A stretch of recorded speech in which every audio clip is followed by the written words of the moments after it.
साथियों, फिर से स्वागत है आपका मेरे YouTube चैनल त्रिशूल आरबीएसई हब में, जिसमें हम पढ़ रहे थे 9th क्लास की विज्ञान विषय हिंदी माध्यम में। तो आइए मेरे साथ जुड़ते हैं। कक्षा 9th की विज्ञान अध्याय नंबर 5 अपना चल रहा था, जिसमें 2 पार्ट बना चुका था मैं कल तक 2 वीडियोज डाल चुका हूँ। आज लेके आया हूँ पार्ट नंबर 3। चैप्टर का नाम है जीवन की मौलिक इकाई यानी कोशिका। आ जाइए तो फिर आगे बढ़ते हैं, बिना टाइम खराब करे। अपन ने कल तक क्या पढ़ा उसके बारे में 1 मिनट में देख लेते हैं अपन कि कल क्या पढ़ा था। तो कल विसरण घटना को पढ़ा था अच्छे से कि विसरण क्या होता है, और कोशिका झिल्ली के बारे में सब कुछ ढंग से पढ़ लिया था कि कोशिका झिल्ली, कोशिका के बाहर स्थित एक मेम्ब्रेन होती है, झिल्ली होती है जो पदार्थों का आदान प्रदान कर सकती है, जिसमें ऑक्सीजन अंदर आ सकती है, CO2 बाहर जा सकती है। चयनात्मक पारगम्य झिल्ली होती है। क्या देख रही है? कल आपको ये भी एक घटना बताई थी कि ये जो कोशिका झिल्ली होती है ये जल के अणुओं को भी अंदर बाहर आने देती है, लेकिन जल के अणु जिस विधि से अंदर बाहर जा रहे थे उस विधि का नाम परासरण लिखवाया था। याद करो कल वाली क्लास लेके आओ, फिर ही आप परासरण और विसरण में अंतर कर पाओगे। तो परासरण के द्वारा जल के अणु कोशिका से बाहर जा सकते हैं और कोशिका के अंदर आ सकते हैं। तो आज इस पूरी घटना का अध्ययन करेंगे हम। तो आ जाइए, नोटबुक और पेन लेकर बैठ जाइए और हेडिंग डाल लीजिए परासरण। इसको हम आगे बढ़ाते हैं और परासरण को समझते हैं क्या होता है। तो पहले मैं समझाता हूं, बाद में एग्जाम के हिसाब से अपन लिखेंगे। तो पहले समझते हैं इस चीज को, क्या होता है परासरण। मान लो आपने ये एक बड़ा सा पात्र ले लिया, बहुत ही सिंपल तरीके से समझाया जाएगा। बड़ा सा पात्र दे दिया और बीच में एक झिल्ली लगा दी। जैसे वो मेम्ब्रेन होती है आपकी कोशिका झिल्ली, वैसे ही मार्केट में भी मिलती है, ध्यान रखना, जिनसे परासरण होता है अपने आरओ में काम में ली जाती है, रिवर्स ऑस्मोसिस वगैरह उनमें। तो ये लीजिए, ये झिल्ली लगा दी यहाँ पे। इस झिल्ली को कहते हैं वर्णात्मक या चयनात्मक पारगम्य झिल्ली। आपको बताया था कोशिका झिल्ली कैसी होती है, चयनात्मक पारगम्य, और कई बार इसको परासरण में अर्ध पारगम्य भी बोलते हैं भाई, अर्ध पारगम्य भी बोलते हैं।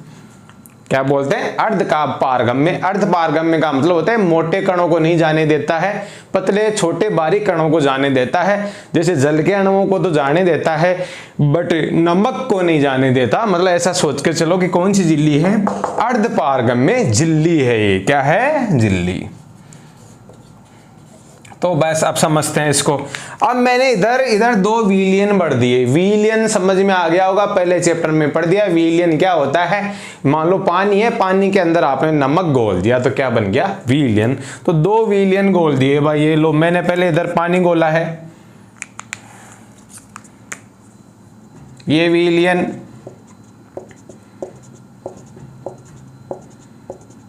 ये इधर भी ये लो जो पानी डाल दिया।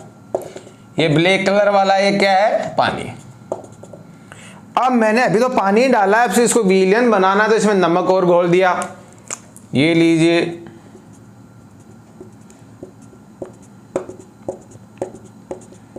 ये इसमें।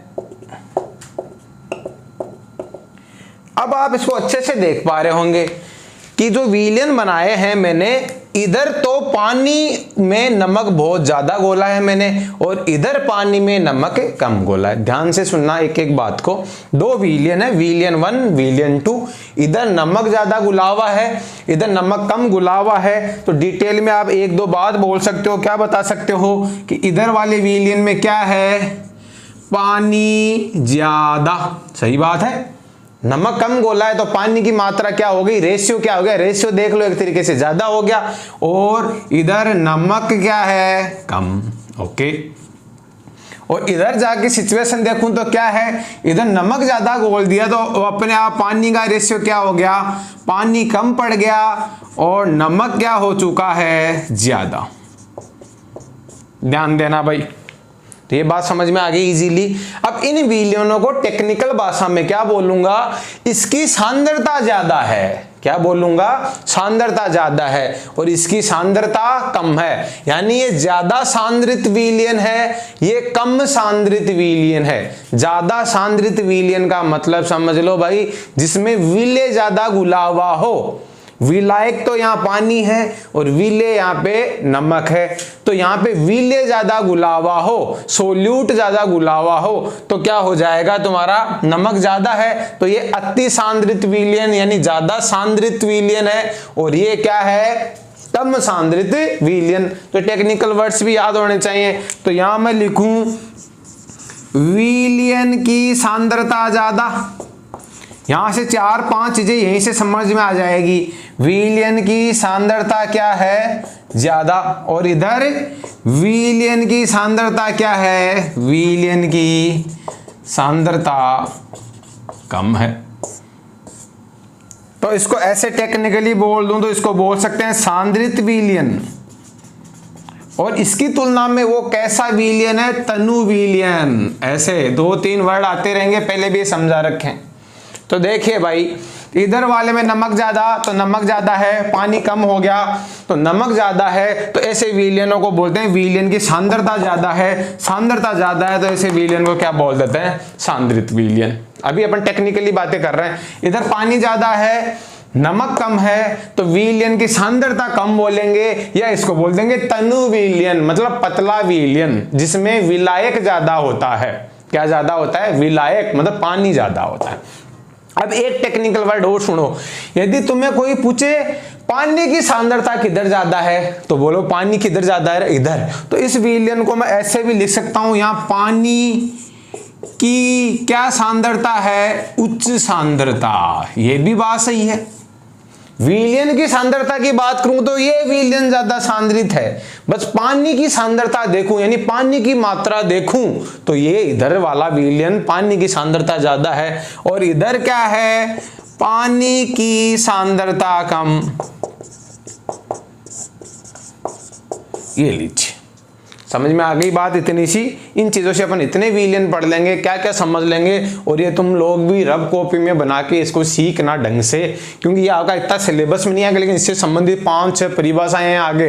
इतने प्रकार के विलयन क्यों होते हैं, तो वहां टेक्निकल वर्ड यूज होंगे, कभी विलयन की सांद्रता वर्ड यूज होगा, कभी पानी की उच्च सांद्रता, तो सब कुछ यही समझ में आ जाएगा। अब क्या वार है, ये जो चयनात्मक पारगम्य झिल्ली दिख रही है, या अर्ध पारगम्य झिल्ली जो तुम जिसको बोलते हो, ये क्या करती है, पानी को ही इधर उधर आने देगी। एक बार के लिए मान के चलो, किसको आने देगी, पानी के अणुओं को इधर उधर आने देगी। तो देखो भाई, पानी किधर से किधर जाएगा, आपको क्या लग रहा है, आपको देखने से ही लग रहा होगा कि पानी जिधर ज्यादा है, तो पानी ज्यादा किधर है, इधर। पानी की उच्च सांद्रता इधर ज्यादा है, अर्थात जो विलयन तनु होता है, जो विलयन पतला होता है, उसमें पानी ज्यादा होता है। तो पानी का प्रेशर इधर से इधर जाएगा, तो पानी किधर शिफ्ट होगा, वही ध्यान दो, पानी की उच्च सांद्रता से निम्न सांद्रता की ओर। तो ये पानी किधर जाएगा, ये लीजिए तीर के निशान को ध्यान से देखिए, एरो ध्यान से देखो, ये लो पानी इस झिल्ली में से इधर ऐसे जाने वाला है। तो ये पानी इधर गया, इधर इधर पानी। अब इसको 2 प्रकार से लिख सकते हो परासरण को। यदि कोई अर्ध पारगम्य झिल्ली में से होकर पानी अपनी उच्च सांद्रता से निम्न सांद्रता की ओर जाता है, या दूसरी मीनिंग बोल दो, यदि पानी तनु विलयन से सांद्र विलयन की ओर जाता है, तो इस घटना को परासरण कहते हैं। इस घटना को क्या कहते हैं, परासरण कहते हैं। तो इतने वर्ड आपको अच्छे से समझ में आ गए होंगे। 1 मिनट में दोबारा देख लो।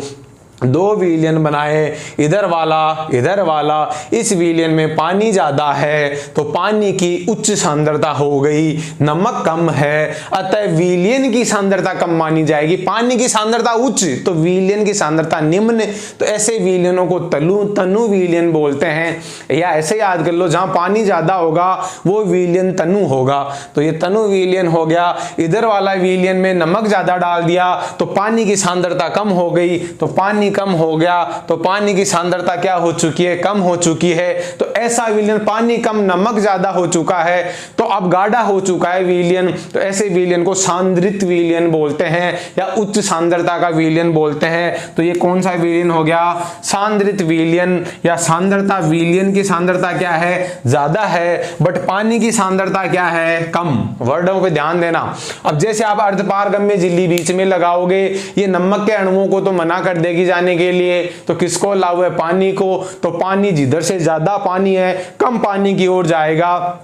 तो दो वर्ड यूज कर सकते हो कि पानी उच्च सांद्रता, पानी अपनी उच्च सांद्रता से निम्न सांद्रता की ओर जाता है, अथवा तनु विलयन में से सांद्र विलयन की ओर गति करता है। और ये तब तक गति करेगा जब तक कि ये पानी की मात्रा बैलेंस नहीं हो जाती है, दोनों तरफ की सांद्रताएं बराबर नहीं हो जाती है। जब दोनों तरफ की सांद्रताएं बराबर हो जाएगी, फिर ये पानी का नेट प्रवाह रुक जाएगा। कुछ अणु इधर भी जा सकते हैं, बट नेट प्रवाह है टोटल, दो अणु इधर से इधर गए तो 10 इधर जाएंगे, यानी इधर ज्यादा जाएंगे, ध्यान रखना। तो जो नेट प्रवाह है बोलते हैं टोटल वाला, वो इधर जाता रहेगा। कब तक जाएगा, जब तक दोनों विलयनों में पानी की मात्रा, नमक की मात्रा बराबर नहीं हो जाती, सांद्रता बराबर नहीं हो जाती। इसी घटना को कहते हैं परासरण। और अपनी कोशिका झिल्ली है, वो जल के अणुओं का आदान प्रदान इसी विधि द्वारा करती है। तो ध्यान रखना, जल का आना जाना परासरण विधि द्वारा होता है। तो ये चित्र आप फेयर कॉपी में ही बना लीजिए, ये सब कुछ आपको बताने के लिए पर्याप्त है। फिर अपन परासरण को सिस्टमेटिक लिखते हैं, नोट करिए इसको। यह आपके सामने परासरण की परिभाषा है जो बहुत ही इंपॉर्टेंट है।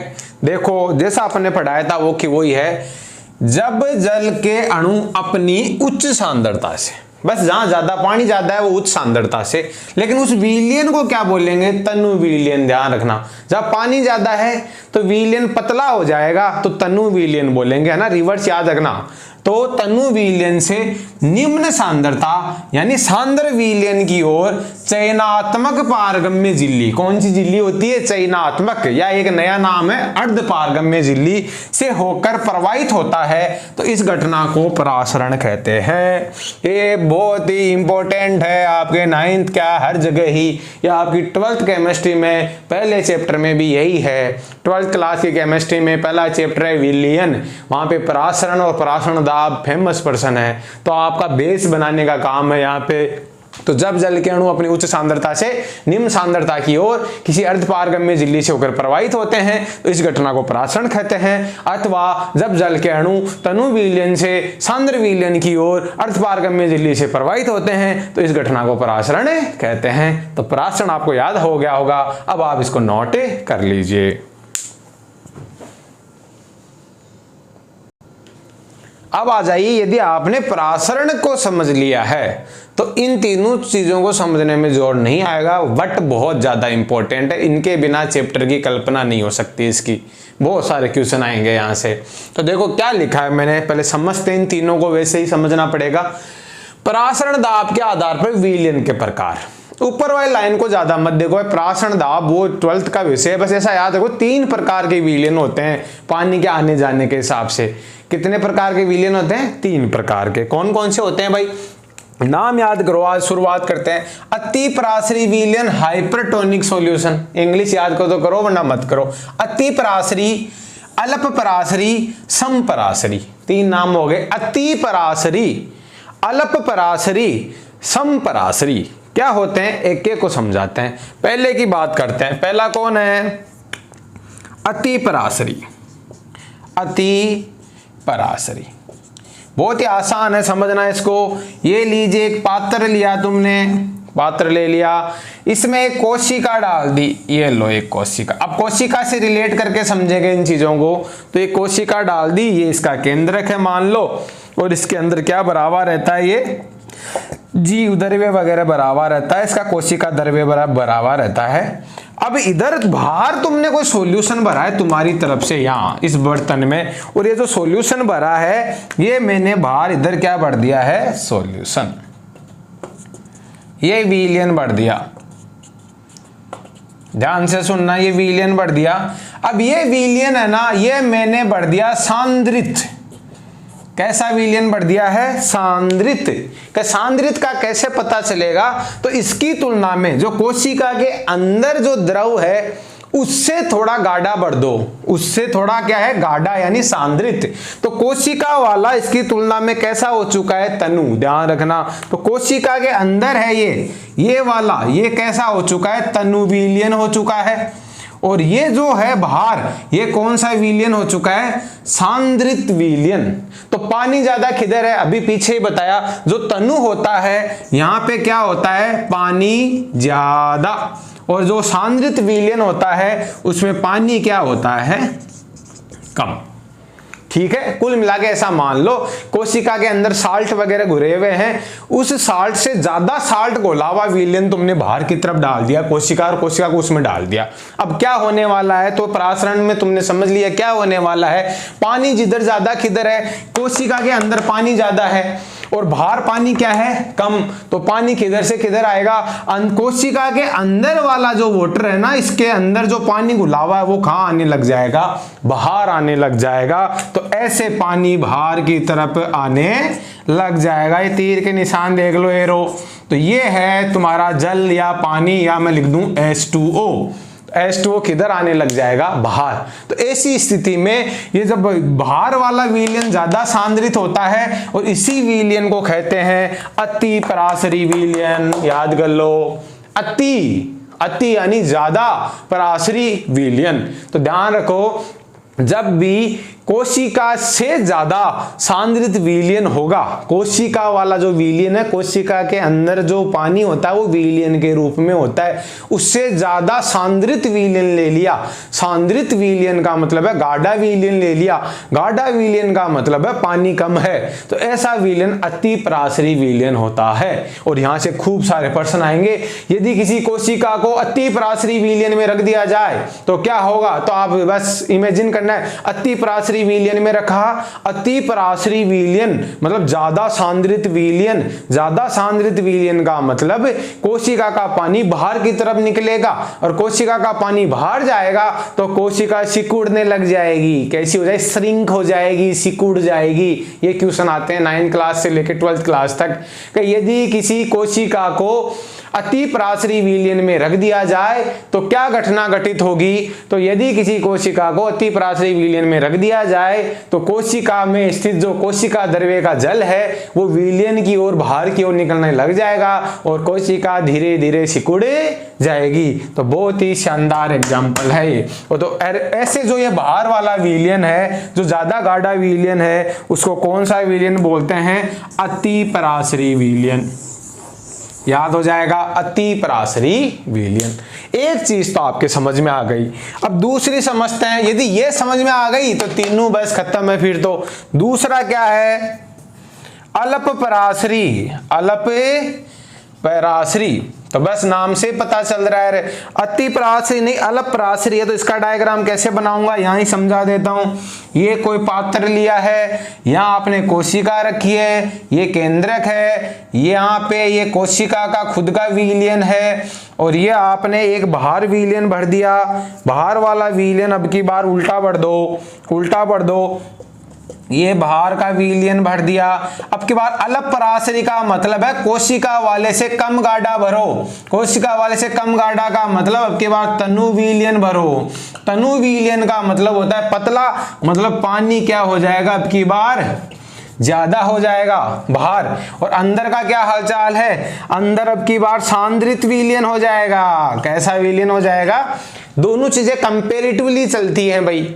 एक तनु तो एक सांद्रित तुलनात्मक रूप से देखा जाता है, तो फिर अंदर वाला विलयन इसकी तुलना में सांद्रित हो जाएगा, और उसमें पानी कैसा हो जाएगा? कम हो जाएगा। तो अब क्या होने वाला है? सिचुएशन को पढ़ो। बाहर की तरफ पानी क्या है? ज्यादा। कोशिका के अंदर क्या है? पानी क्या है? कम। तो बस क्या होने वाला है? बाहर वाला पानी है वो कोशिका के अंदर जाने लग जाएगा, कोशिका झिल्ली में से होते हुए। तो अब की बार पानी का रास्ता ऐसे रहने वाला है, पानी जाएगा अंदर की ओर। तो इससे थोड़ी देर में क्या होने वाला है? कोशिका में पानी की मात्रा बढ़ेगी, तो कोशिका के अंदर आयतन बढ़ेगा, तो कोशिका फूलने लग जाएगी। क्या होने लग जाएगी? फूलने लग जाएगी। तो ऐसे भार वाले विलयन को जो तुमने भरा है उसको अल्प पराशरी विलयन बोलते हैं। तो अल्प पराशरी का मतलब समझना, अल्प है यानी कम सांद्रता वाला है, कम सांद्रता है मतलब तनु है, मतलब उसमें पानी ज्यादा है, ऐसे स्टेप बाय स्टेप याद रखो। तो फिर उसमें कोशिका रखेंगे, तो कोशिका अब की बार सांद्रित हो गई तो तनु से सांद्रता की ओर क्या जाएगा, पानी अंदर की तरफ जाएगा। तो जैसे ही पानी कोशिका में प्रवेश करेगा कोशिका फूल जाएगी। तो क्वेश्चन बन गया, यदि किसी कोशिका को अल्प पराशरी विलयन में रखा जाएगा तो क्या घटना घटित होगी। तो अल्प पराशरी विलयन में रखने पर कोशिका के अंदर पानी जाने के कारण वह थोड़ी देर में फूल जाएगी। और ये एग्जाम्पल अपन रियल लाइफ में पढ़ते रहते हैं। रात को किशमिश को डुबो के सोते हैं तो सुबह देखते हैं किशमिश फूली हुई रहती है, क्योंकि बाहर ओरिजिनल पानी भरा हुआ है। तो बाहर वाला पानी, उसमें कुछ है ही नहीं, पानी अकेला ही पानी है, तो बहुत ही ज्यादा तनु विलयन है। तो पानी है वो किसके अंदर चला जाता है, किशमिश के अंदर पूरी रात भर जाता है, किशमिश फूल जाती है।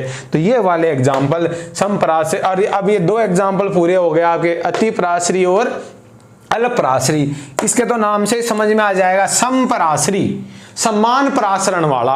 तो ये तो बहुत ही इजी है। कोशिका का जो जैसा विलयन है ना वैसा का वैसा विलयन आपने बाहर बढ़ दिया तो क्या होगा भाई, तो ना तो कोई सांद्र है, दोनों की तुलनात्मक रूप से देखें तो दोनों में पानी की मात्रा बराबर है, साल्ट की मात्रा बराबर है, सांद्रता बराबर है। तो एक दूसरे की तुलना में ना कोई गाढ़ा है ना कोई पतला है, तो जो नेट प्रवाह होने वाला है वो जीरो होगा। न तो पानी बाहर आएगा न पानी अंदर जाएगा। मान लो दो अणु बाहर आ गए पानी तो दो अणु अंदर चले जाएंगे तो फिर बराबर का मामला हो गया। तो समपराशरी विलयन में किसी भी कोशिका को रखने पर उसके साथ कोई घटना नहीं होती, ना तो वो फूलती है और ना ही वो सिकुड़ती है। अब तीनों को एक साथ देख लो। अति पराशरी विलयन गाढ़ा विलयन है, इसमें आपको कोशिका को रखोगे तो कोशिका में से पानी निकल के जल निकल के कहां जाएगा, विलयन के अंदर चला जाएगा, कोशिका सिकुड़ जाएगी। ऐसे विलयन को क्या बोलते हैं, अति पराशरी विलयन। फिर कौन सा आता है, अल्प पराशरी विलयन। अल्प पराशरी विलयन में आप कोशिका को रखोगे तो अल्प पराशरी विलयन की सांद्रता कम होती है, पानी ज्यादा होता है, तो पानी विलयन में से कोशिका के अंदर जाएगा तो कोशिका फूल जाएगी। लास्ट एग्जाम्पल समपराशरी विलयन, इसमें दोनों विलयनों की सांद्रता समान होती है, पानी की मात्रा समान होती है, तो इसमें ना कोशिका फूलेगी और ना ही सिकुड़ेगी। तो ये यदि आपके 9th क्लास में क्वेश्चन आता है तो 3-4 नंबर का आएगा कि विलयनों को बताए या रखने से क्या क्या होता है। तो अपन तीनों को सिस्टमेटिक रूप से डायग्राम के साथ लिखेंगे। अब आपको मैं आशा करता हूँ कि ये अच्छे से समझ में आ गया होगा। इनके इंग्लिश वर्ड भी बड़े ही फेमस हैं, तो इंग्लिश वाले वर्ड भी याद कर लेना। ये अति पराशरी को हाइपरटोनिक कहते हैं। हाइपर का मतलब होता है अति हो गई, हाइपर। ये हाइपो का मतलब होता है कम और आइसोटोनिक का मतलब होता है समपराशरी। तो तीनों इंग्लिश वर्ड भी अपने याद करेंगे। अब तीनों को मैं सिस्टमेटिक लिखता हूं, अभी आपको कुछ भी नहीं उतारना है, बस समझने के हिसाब से आपको समझा दिया गया है।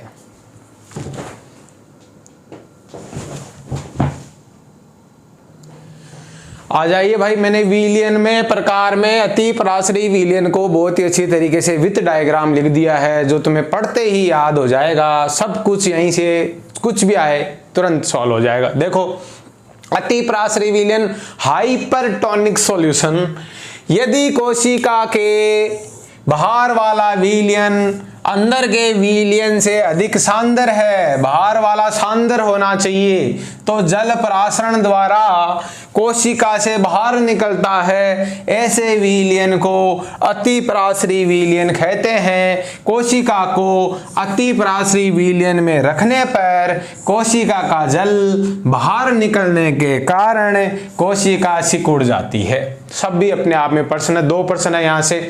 अति पराशरी विलयन किसे कहते हैं और दूसरा प्रश्न क्या है, किसी भी कोशिका को अति पराशरी विलयन में रखने पर क्या होगा। दोनों प्रश्नों के जवाब इसमें आपको मिल चुके हैं। टुकड़ों में प्रश्न आए तो ये डायग्राम देख लो आपने। ये कोशिका बनाई गई है, ये अंदर केंद्रक है, ये कोशिका का खुद का विलयन है, ये बाहर वाला विलयन है। ये बाहर वाला विलयन अति पराशरी विलयन है, मतलब ज्यादा सांद्र है और इसमें पानी कम हो जाएगा। विलयन जब सांद्र होगा तो पानी क्या हो जाएगा, कम। गाढ़ा ज्यादा तो पानी कम, ऐसे उल्टा याद रखो। तो अब कोशिका के अंदर पानी ज्यादा हो गया तो कोशिका का पानी बाहर की तरफ निकलेगा। तो ये ग्रीन कलर के जो एरो लगे हुए हैं H2O H2O H2O बाहर निकल रहा है, तो कोशिका थोड़ी देर में सिकुड़े जाएगी। ये जो कोशिका अभी तुम्हें फुली हुई लग रही है ना, बाद में कोशिका ऐसे हो जाती है। देखो इधर थोड़ा बता देता हूं, ऐसे हो जाती है, सिकुड़ जाती है ये कोशिका। ठीक है, तो ये लिख लीजिए आप। ये चित्र में नीचे, ये चित्र किसका है तो आप नीचे लिख के आओगे, अतिपराश्रयी विलयन में कोशिका रखी हुई है, उसका ये चित्र है। अतिपराश्रयी विलयन लिख लीजिए। फिर इसके बाद में अलपराश्रयी को उल्टा लिख देंगे, समपराश्रयी आपको याद है। तीनों को आज लिख के ही क्लास खत्म करेंगे, तो पहले नोट कीजिए।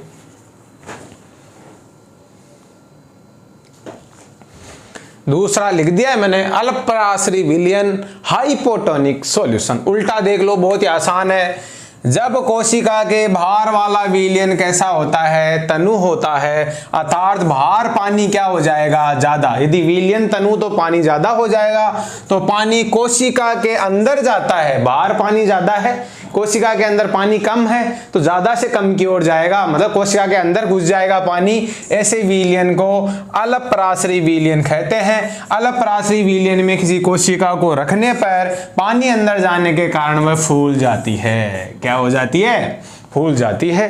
ये लीजिए डायग्राम, ये जो आसपास पानी भरा, ये अल्पपराश्रयी विलयन भरा हुआ है, ये तनु विलयन है। तनु विलयन है तो पानी क्या है, ज्यादा है। तो पानी देखो कोशिका के अंदर जा रहा है, एरो देख लो, H2O H2O H2O, पानी अंदर जा रहा है। और चित्र में नीचे लिख दिया अल्पपराश्रयी विलयन में कोशिका। अब लास्ट तीसरा लिखते हैं समपराश्रयी विलयन, जिसमें तो कुछ ज्यादा सोचना ही नहीं है। दोनों विलयनों की सांद्रताएं समान होती है, तो पानी का जो नेट प्रवाह है, कुल प्रवाह है, वो 0 मिलता है। तो ना तो कोशिका फैलेगी और ना ही सिकुड़ेगी। तो यहां भी 2 क्वेश्चन रेडी हो चुके हैं। तीसरा लिखते हैं, नोट कीजिए। आ जाइए भाई, समपराश्रयी विलयन को भी बहुत अच्छे से लिख दिया गया है। समपराश्रयी विलयन आइसोटोनिक सॉल्यूशन, इंग्लिश भी याद कर लें। कई बार क्या होता है एग्जाम के पेपर में हिंदी वाला वर्ड आता ही नहीं है, तीनों की इंग्लिश नाम ही आ जाते हैं हिंदी में लिखे हुए। जब कोशिका के भार के विलयन की सांद्रता कोशिका के विलयन के समान होती है, दोनों की सांद्रताएं मेच खा जाएगा, ऐसा विलयन समपराश्रयी होता है। किसी कोशिका को समपराश्रयी विलयन में रखने पर पानी का नेट प्रवाह है, कुल आना जाना जोड़ोगे तो वो 0 होता है। मान लो देखो, कभी भी प्रवाह रुकता नहीं है, अणु तो आते जाते रहते। मान लो पानी के 2 अणु अंदर घुस गए तो 2 अणु ही बाहर आ जाएंगे, तो बराबर मामला हो गया। किसी ने आपको 2 रुपए दिए, 2 रुपए वापस ले लिए, तो आपके पास कुछ भी नहीं आया, ना आया न तुम्हारा गया, तो बस वही वाली बात है। तो नेट प्रवाह 0 होता है, अतः कोशिका ना तो सिकुड़ती है और ना ही फैलती है या फूलती है। ये डायग्राम आपका समपराश्रयी विलयन में कोशिका रखी, तो तीर के निशान देखो ध्यान से। ये तीर का निशान है बाहर, मतलब मान लो 1 अणु पानी का बाहर गया तो ये है अंदर, 1 अणु पानी का अंदर गया तो ये इसको कैंसिल कर देता है। ऐसे ये अंदर की तीर, ये बाहर, ये बाहर, ये अंदर, ये बाहर, ये अंदर, ऐसे आपको 2-2 तीर बराबर लगा के बता देना है कि जितना पानी अंदर की ओर जाएगा उतना ही पानी बाहर आ जाएगा। चित्र क्या है, समपराश्रयी विलयन में कोशिका रखी हुई है। तो आइए भाई, आपने आज परासरण को बहुत अच्छे तरीके से सीख लिया। उसमें आपने सांद्रताओं के बारे में जो भी आपके दिमाग में कन्फ्यूजन था वो खत्म हो गया होगा। इसको 2-3 बार ढंग से देखें, डायग्राम को समझें। इसके अलावा 3 प्रकार के विलयन आपके रेडी हो गए हैं, अतिपराश्रयी, अल्पपराश्रयी, समपराश्रयी। इनमें कोशिका रखने पे क्या रिजल्ट निकलेगा वो भी आपका कन्फर्म हो चुका है। इस प्रकार आपने आज परासरण को खत्म कर लिया है। लेकिन मैं क्या है कि मैं एनसीईआरटी की एक लाइन को बताता हूं कि एनसीईआरटी से कुछ भी इधर उधर नहीं होना चाहिए। तो उसमें क्या 2 क्रियाकलाप यानी प्रयोग दे रखे हैं, वो प्रयोग इसी से संबंधित हैं। वो दोनों प्रयोग भी आपको लिखवा देता हूं, एग्जाम में आ गए तो गलत नहीं होंगे। एक तो अतिपराश्रयी का प्रयोग है और एक अल्पपराश्रयी का प्रयोग है, आसानी से समझ में आ जाएंगे। ये पूरा समझ रखा है आपने। एक तो किशमिश का प्रयोग है, एक अंडे का प्रयोग है। वो दोनों प्रयोग आपकी बुक खोल के देखना, आप क्रियाकलाप नंबर मैं यहाँ डलवा देता हूँ कि ये वाले क्रियाकलाप हैं। आजकल देखो क्वेश्चन कहीं से भी आ जाते हैं, और क्वेश्चन आए या न आए आपको अपना बेसिक इतना स्ट्रॉन्ग कर लेना चाहिए कि साइंस से आपको डर ही ना लगे। साइंस आप खुद ही इतनी बढ़िया से किसी को समझा सको, साइंस आपकी टिप्स पे आ जावे। इसके लिए अपन क्रियाकलाप बहुत ही इंपॉर्टेंट है एनसीईआरटी में, आपकी बुक में, भले कोई सा बोर्ड हो, Bihar board, UP board, Rajasthan board, CBSE, ICSE, सब में यही है। तो वो सेम एनसीईआरटी चलती है सब में। तो अपन उस किताब को कंप्लीटली पढ़ रहे हैं। तो अब अपन वो 2 प्रयोग और पढ़ लेते हैं, फिर आज की क्लास खत्म करते हैं। तो ये लिख लीजिए, इसके बाद मैं इसको मिटाता हूँ।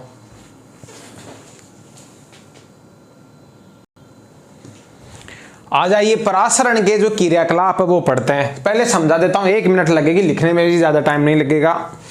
एक तो है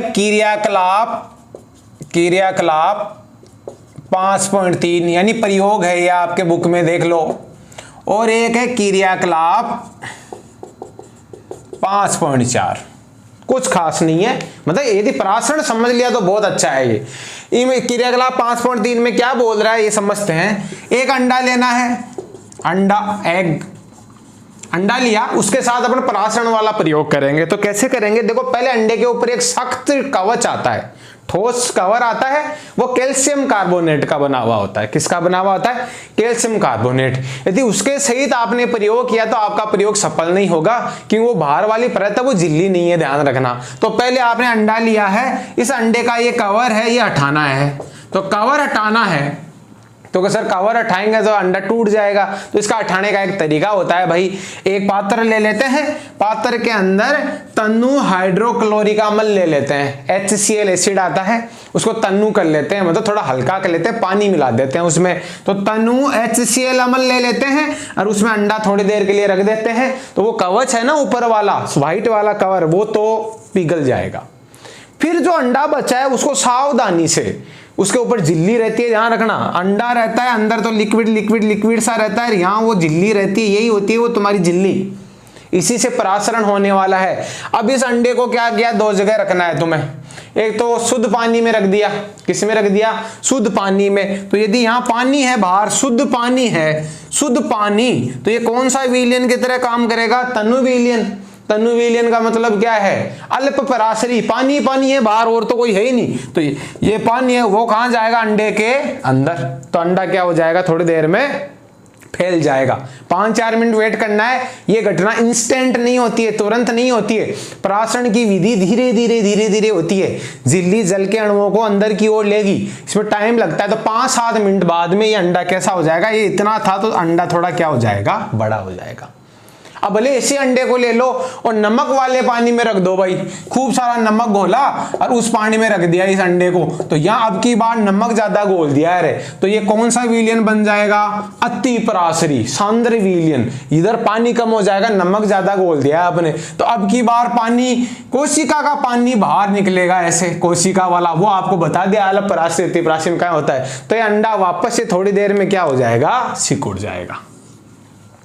तो बस प्रयोग समझ में आ गया। अंडे से संबंधित कोई भी आपको क्वेश्चन पूछ लेगा, अंडे को रखने पे क्या होगा क्या नहीं होगा, अरे 1% एक्स्ट्रा आ गया इसमें। अंडे का कवर किसका बना हुआ होता है, कैल्शियम कार्बोनेट CaCO3 लिखवा दूंगा मैं। इस अंडे के कवर को कैसे हटाते हैं, तन्नु HCl अम्ल में डुबो कर रखते हैं अंडे को, Tannu HCl hydrochloric acid, hydrochloric अम्ल में डुबो कर रखते हैं तो अंडे का कवर हट जाता है। फिर शुद्ध जल में रखते हैं तो अंडे के अंदर पानी चला जाता है, अंडा फैल जाता है। फिर नमक वाले में पानी रखते हैं, नमक वाले पानी में रखते हैं तो अंडा वापस से सिकुड़ जाता है। एक क्रियाकलाप कंप्लीट हो गया। ये प्रयोग आप घर पे करके देख सकते हो, बट ध्यान रखना हाइड्रोक्लोरिक अम्ल से थोड़ा सावधान रहना, वो थोड़ा डेंजर टाइप का होता है, तो उसको तन्नु करने पे ही प्रयोग में लेना, ऐसे सीधा बोतल में हाथ वाथ अंगुली मत जला लेना, ये ध्यान रखना।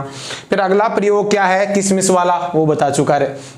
किशमिश ले लो, शुद्ध पानी में डुबो के रख दो, तो बाहर पानी ज्यादा है, किशमिश पानी है, किशमिश के अंदर जाएगा, किशमिश फूल जाएगी, हो गया काम। फिर वो ये नमक वाले पानी में किशमिश को डाल दो तो पानी वापस से बाहर निकल जाएगा, किशमिश सिकुड़े जाएगी। 2 प्रयोग खत्म हो गए। अब एक प्रयोग तो नहीं है, वो उदाहरण है कि परासरण का दैनिक जीवन में कोई उदाहरण देख के बताओ। तो जो आपके प्लांट्स होते हैं, पौधे होते हैं, वो जमीन में से पानी को खींचते हैं, तो जो मूल जड़ें होती हैं जमीन में से पानी लेती हैं, वो इसी विधि द्वारा लेती हैं। किस विधि द्वारा, परासरण विधि द्वारा। बहुत ही अच्छा सिंपल 1 नंबर का क्वेश्चन है कि मूल यानी जड़ें मिट्टी से पानी किस विधि द्वारा ग्रहण करती हैं, पौधे किस विधि द्वारा मिट्टी से पानी ग्रहण करते हैं, परासरण विधि द्वारा ग्रहण करते हैं। इसके अलावा कुछ जलीय जीव होते हैं, जलीय जीव होते हैं, वो भी पानी पीते नहीं है, वो अपने बॉडी के द्वारा ही पानी को परासरण विधि द्वारा अंदर ले लेते हैं। अपन तो जैसे पानी को पीकर अंदर लेते हैं, लेकिन कुछ जीव होते हैं उनकी स्किन यानी ये वाली स्किन ही ऐसी होती है कि वो पानी का क्या करती है, परासरण। तो वो पानी पीते नहीं है, परासरण विधि द्वारा ही अंदर बाहर कर सकते हैं पानी को। तो 4 एग्जाम्पल हो गए कि नहीं हो गए। अंडे वाला एग्जाम्पल, किशमिश वाला एग्जाम्पल, जड़ों वाला एग्जाम्पल, और चौथा हो गया तुम्हारा जलीय जीवों वाला एग्जाम्पल। चारों एग्जाम्पल को सिस्टमेटिक लिख लेते हैं, इसके साथ आपका प्राशन खत्म हो जाएगा। तो चलिए थोड़ी देर और एफर्ट करते हैं और लिखते हैं। यदि आप लोग साथ साथ में नहीं लिख रहे हो, चलो हो सकता है साथ साथ में दिक्कत आती हो लिखने में, तो नीचे पीडीएफ मिल जाएगी, उस पीडीएफ यानी ये चीजें तुम समझ के उसी पीडीएफ को पढ़ोगे तो ढंग से याद होने वाली है। क्योंकि जो चीज आप पढ़ते हो वो चीज लिखी हुई रहनी चाहिए, वही चीज समझनी है, वही लिख के आनी है, तो ही ज्यादा आपका नॉलेज है वो अच्छा बनने वाला है। तो मैं आपको लिखवा देता हूं चारों के चारों एग्जाम्पल। हेडिंग डालो प्रासरण के अन्य उदाहरण, जिसमें बहुत इंपॉर्टेंट है क्रियाकलाप या प्रयोग 5.3 है, बुक में देख लेना। अंडे को तनु हाइड्रोक्लोरिक अम्ल यानी HCl में डालकर उसके कवच को हटाओ। इसका कवच किसका बना हुआ होता है? Calcium carbonate CaCO3। ये नॉलेज है, एक्स्ट्रा क्वेश्चन है, कुछ कहीं से भी आ सकता है, याद करो। बना होता है, कवच हटाने पर अंडा एक पतली झिल्ली द्वारा घिरा हुआ रहता है। यही झिल्ली क्या करेगी? परासरण। दो बात है, अंडे को शुद्ध जल यानी अलपरासरी विलयन में रखो, 5 मिनट बाद अंडा फूल जाता है। शुद्ध जल में रख दिया, जल ही जल है, बाहर खूब सारा पानी है, अंदर चला जाएगा, अंडा फूल जाएगा। अंडे को नमक के सांद्रित विलयन अति प्रासरी विलयन में रखो तो अंडा सिकुड़ जाता है। बहुत ही इजी। यदि आपने पिछले वाली बातें ढंग से सुनी तो 1 सेकंड में आंसर आ जाएगा। एक प्रयोग लिख लिया, ये नोट करो, दूसरा प्रयोग लिखवा देते हैं। आ जाइए भाई लास्ट, ये क्रियाकलाप प्रयोग नंबर 5.4 है, सूखी किशमिश। सूखी किशमिश, अब देखो कई बार पेपर में खुबानी लिखा हुआ आ जाता है, तो याद रखना सूखी किशमिश को हिंदी में खुबानी भी कहते हैं। तो मैंने तो कुछ भी नहीं छोड़ रहा हूं, आप याद कर ले। सूखी किशमिश खुबानी को शुद्ध जल में रख दोगे तो वो फूल जाती है, क्यों? पानी अंदर चला जाएगा। जबकि सांद्रित विलयन यानी अति प्रासरी विलयन में रखोगे तो वो सिकुड़ जाती है। ये शुद्ध जल के पास आप ये भी थोड़ा सा डाल लेना, अल्प परासरी। कैसा विलयन है? शुद्ध जल है, अल्प परासरी। ये काम हो गया, ये भी इजी है। ये 2 उदाहरण और याद करो। पौधों के मूल जड़ द्वारा जल का अवशोषण परासरण का उदाहरण है, बहुत ही इंपॉर्टेंट है। पौधे है वो पानी मिट्टी में से किस विधि द्वारा अवशोषित करते हैं? परासरण विधि द्वारा, याद कर लो। और ये भी एग्जाम्पल याद कर लो, जो जलीय जीव होते हैं जो मीठे पानी में ज्यादातर पाए जाते हैं और उनमें अधिकांश पादप होते हैं, जो पानी वाले, पानी के अंदर डूबे हुए पादप भी रहते हैं, छोटे छोटे पौधे पानी में अंदर, वो सारे ही पानी किस विधि द्वारा पीते हैं? किस विधि द्वारा ग्रहण करते हैं? परासरण द्वारा ग्रहण करते हैं। तो 2 एग्जाम्पल और तैयार हो गए। इस हिसाब से परासरण को आज इतना तगड़े तरीके से बताया गया आपको कि बस आप इस परासरण को ढंग से याद कर लें। इस क्लास को लोगों को शेयर करें, इस क्लास को। प्योर NCERT है। इसी के साथ जय हिंद, जय भारत।